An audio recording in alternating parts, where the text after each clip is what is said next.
कसं झालंय अनु सँडविच?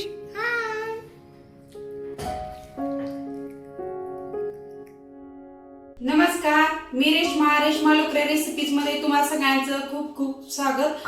आज आपण कुरकुरीत असं भाज्या घालून टोस्ट सँडविच बनवणार आहोत। चला तर रेसिपीला सुरुवात करूया। अगोदर इथं आपण सँडविच साठी एक चटणी तयार करून घेणार आहे। त्यासाठी मी थोडीशी कोथिंबीर, थोडीशी पुदिन्याची पानं, 2 हिरव्या मिरच्या, 4 काजू पाकळ्या, थोडासा लिंबाचा रस, थोडंसं मीठ, थोडीशी साखर आणि हे छान असं मिक्सरला आपण बारीक वाटून घेणार आहे। आणि वाटताना थंड पाण्याचा वापर करायचा किंवा एखादी आईस क्यूब घातली तरी चालेल। हे बघा, अगदी थोडंसं थंड पाणी घालून ही मी चटणी बारीक वाटून घेतली आहे, जी आपण सँडविच बनवताना ब्रेडला लावणार आहोत। आता आपण सँडविच साठी लागणारं साहित्य पाहूया। इथे मी उकडलेले 2 बटाटे घेतलेले आहेत, एक मध्यम आकाराचा कांदा अगदी बारीक चिरून घेतलेला आहे, एक शिमला मिरची बारीक चिरून घेतलेली आहे, अर्धी वाटी हा कोबी बारीक चिरून घेतलेला आहे, एका गाजराची साल काढून ते असं खिसून घेतलेलं आहे। इकडे मी घरी बनवलेलं लोणी ब्रेडला लावण्यासाठी घेतलेलं आहे, थोडंसं टोमॅटो केचप आणि ही आपण बनवलेली हिरवी चटणी।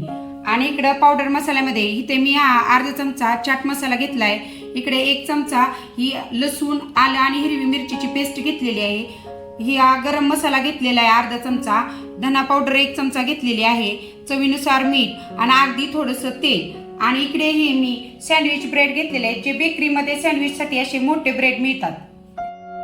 अशी मी गॅसवर कढई ठेवून त्याच्यामध्ये अगदी 2 चमचे तेल गरम करून घेतलंय। त्याच्यामध्ये ही आपल्याला आलं, लसूण आणि मिरचीची पेस्ट घालून थोडंसं परतून घ्यायची आहे।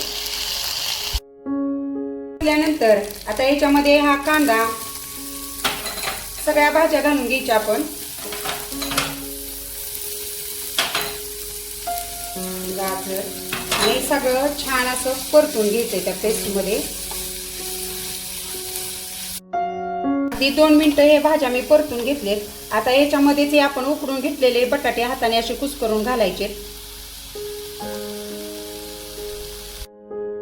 करून घातल्यानंतर सगळे पावडर मसाले याच्यामध्ये घालून घ्यायचे, गरम मसाला, चाट मसाला, धने पावडर आणि चवीनुसार मीठ घालायचं। हे आपण भाज्या परतून का घेतो, असं मसाल्यामध्ये जर ह्या भाज्या परतून घेतल्या ना, खाताना मुलांना त्या शिमला मिरचीचा, कोबीचा वास येत नाही, त्यांना कळत देखील नाही त्याच्यामध्ये कुठल्या भाज्या घातल्यात, मुलांनाच काय मोठ्यांना सुद्धा कळत नाही। म्हणून हे असं आपण मसाल्यामध्ये छान असं ह्या भाज्या परतून घेतोया।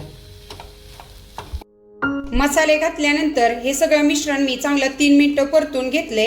आता मी गॅस बंद करते आणि हे आपलं मिश्रण तयार झालेलं आहे।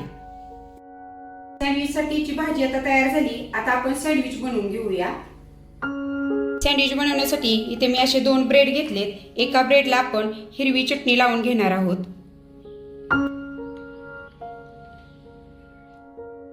आणि दुसऱ्या ब्रेडला आपण हा टोमॅटो केचप लावून घेणार आहोत।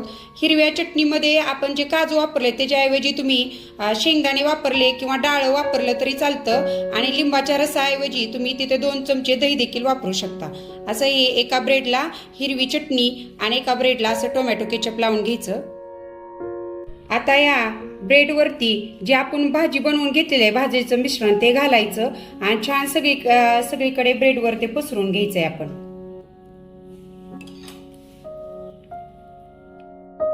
असा या भाजीचा पातळ थर सगळीकडे लावून घ्यायचा, जास्त भाजी भरायची नाही, आणि त्याच्यावरती हा दुसरा ब्रेड घालून घ्यायचा। असं हे आपलं सँडविच तयार आहे।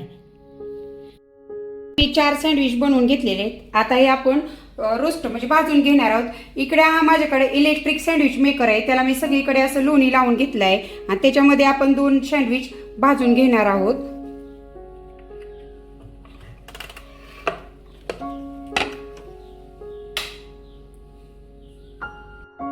आता प्रत्येकाकडे सँडविच मेकर नसतो, मग काय करायचं, असा नेरलेपचा तवा किंवा तुम्ही चपाती भाकरीचा तवा घेतला तरी चालेल, त्याच्यावर असं थोडंसं जास्त असं लोणी घालायचं, हे छान सगळीकडे पसरून घ्यायचं हे लोणी, आणि ह्या लोण्यामध्ये ह्या आपण सँडविच भाजून घेणार आहोत। म्हणजे तव्यावर सुद्धा खूप छान कुरकुरीत होतात, तुमच्याकडे सँडविच मेकर नसेल तर। भाजताना असं थोडं थोडं त्याला दाब द्यायचा तव्यावर, जे आपण सँडविच भाजतो, म्हणजे काय होतात ते जास्त कुरकुरीत होतात असे। अगदी 1 ते 2 मिनिटं वेळ लागतो ह्याला भाजायला. मध्यम किंवा लो गॅसवर भाजायचं. पुन्हा याच्या वरच्या भागावर देखील थोडंसं लोणी घालून घ्यायचं. याची खालची बाजू चांगली भाजली असेल, आता या आपण दुसऱ्या बाजूने देखील छान भाजून घ्यायचं. बघा हे किती कुरकुरीत छान भाजले. सँडविचची खालची बाजू देखील बघा छान कुरकुरीत झाली आणि छान लालसर भाजून झाली. असे आपले सँडविच तयार झालेत. आता आपण हे एका प्लेटमध्ये काढून घेऊया.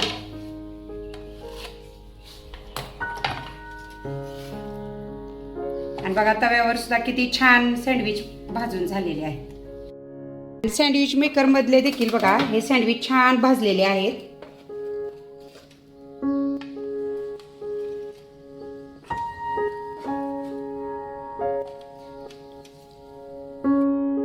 भाजलेले सँडविच असे मधून कट करून घ्यायचे, म्हणजे मुलांना खायला ते सोपे जातात. हे बघा असे मी सगळे सँडविच कट करून घेतलेत. आणि सँडविच मेकरपेक्षा तव्यावरचे तर उलट आणखीनच जास्त कुरकुरीत होतात. असे सँडविच मुलं खूप आवडीने खातात आणि मुलांना कळतही नाही कुठल्या भाज्या घातलेत. त्यामुळं आपल्यालाही असं टोस्ट सँडविच नक्की मुलांना या सुट्टीमध्ये करून घाला.